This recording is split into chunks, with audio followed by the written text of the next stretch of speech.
Let's talk about spiritual herbalism, what differentiates spiritual herbalism from pop herbalism, allopathic herbalism, and where does the role of actions, energetics, and elements plug into it all. Now, this is a huge topic, one that for most of us requires decades of study and exploration, experience, experimentation to really grasp. It's truly a mystery, but we're going to try to scratch the proverbial surface today to just introduce you to this idea. First and foremost, because it's very cool, and I think that folks who engage with herbalism, with plant medicine in this way, end up seeing the success rate, the efficacy, and the enjoyment that they are meant to see. And also because I wrote a book on this subject that I would love for you to read. So without further ado, let's get into this whole discussion here about spiritual herbalism. So spiritual herbalism is first and foremost rooted in animism. The idea that plants, just like human, are fully sovereign beings with wisdom, intelligence, virtues, just like we have, consciousness. And so when we work with the plants in spiritual herbalism, we are acknowledging that we are working with persons, that we are engaging with medicine that goes beyond just what an herb can do or what they're good for or how they work in the body through phytochemistry, and understand that there is a wisdom medicine that comes through when we work with them as well.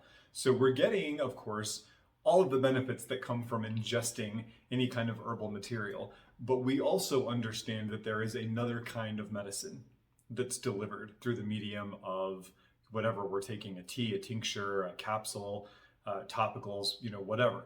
So that's the foundation, is that plants have spirit, which is why we say spiritual herbalism, and that we are engaging with them with the acknowledgement of that spirit and the deep honoring of it as well. That our work in spiritual herbalism is very much about creating a sort of triune effect where we're connecting the person we're serving with our own art, our own craft, and then with the plant spirit themselves. And bringing those three things together is what creates the medicine. So in order to engage more directly and explore the plant spirits, we have throughout the world and throughout the timeline these ideas of virtues, the way that the plants express themselves in personality. These virtues allow us to go beyond thinking about the herbs in terms of what they're good for, or what they can be used for, or what disease they cure. That way of thinking about herbalism is not only incredibly offensive to the plant spirits, it's very toxic, and it's reductionist. It actually doesn't get us anywhere. It requires that people who are practicing plant medicine just memorize a list of what a plant is good for, and suddenly they know herbalism. We know that that idea is incredibly new and really does not represent our ancient ancestral plant medicine traditions from anywhere. Good plant medicine is based on personal relationship, personal dedication, and not so much the memorizing of virtues. So the way that we explore the plant's personality and come to know how they interact with unique bodies, how they move through the system, where they move, what types of adjustments they make, what types of wisdom and magic they pull, come from three different ways in my tradition. Now, there are lots of traditions of spiritual herbalism, many, many, many, and most of them, the ancient ones, all practice some form of an energetic or virtue-oriented way of working with the plants. So this is by no means the only way. We have the doshas and the rasas of Ayurveda. We have the 5 flavors and the 5 elements of traditional Chinese medicine. We have all kinds of different examples of this. This is just how I work. This is a system that has evolved in my own practice over the years. And so that's what I'm going to talk to you about. So we have 3 ways to narrow down this massive offering of plants that we have to work with when we are trying to cultivate harmony and wellness in ourselves and in others and in our communities. People ask a lot when they come into my shop, how do you know which herb to give me? There's so many. First, we narrow this selection. I work with about 300 herbs at any given time. We narrow this down to about 8 right off the bat by exploring actions. And actions are a way for us to understand which body system or what direction or conduction an herb has within the human body. So certain herbs have an affinity with the respiratory system. When we bring them into our bodies, when we invoke them through medicine, they tend to move into the lungs or up into the sinuses. And while they might have a systemic effect on some level, they really have a closeness. They have an affinity and an understanding with the way respiration works, the right atmosphere of the lungs, and so they kind of tend to hang out there. We have herbs that have an affinity with the digestive system, with the skin, with the mind, with the dreams, with our connection to abundance, right? All of these things we call actions. And so you may have heard of some of these actions or categories, the way that we kind of start refining our work with the plants. Things like carminatives, diaphoretics, adaptogens, nootropics, nervines, sedatives, nutritives, right? These are all words that help us as herbalists understand which part of the body system or the life system a plant has an affinity for. So that's step one. That allows us to narrow 300 herbs down to about 10. And then from there, we get into energetics. Every plant carries a particular energetic. In some traditions, that energetic is related to a planet or an astrological sign. In some traditions like mine, it's related to one of the 4 primordial elements of earth, water, fire, and air. In many of our ancestral traditions, it's simply an energetic of temperature or temperament, hot, cold, wet, or dry, which I also work with, but through the lens of the elements. So once we have decided that we need, let's say, a respiratory herb, a pectoral, we then need to figure out which energetic of herb within that 10 or 15 herb selection is going to be the right fit for the individual human person that it's going into. This is where it gets very, very powerful. When you crack open pretty much any book on herbs, you can go to the section on herbs that are good for the lungs. Always a trigger, always a warning that you're probably not going to be getting good information when you see that. You go to the section that herbs that are good for the respiratory system, and there's 15 herbs listed, and that's it.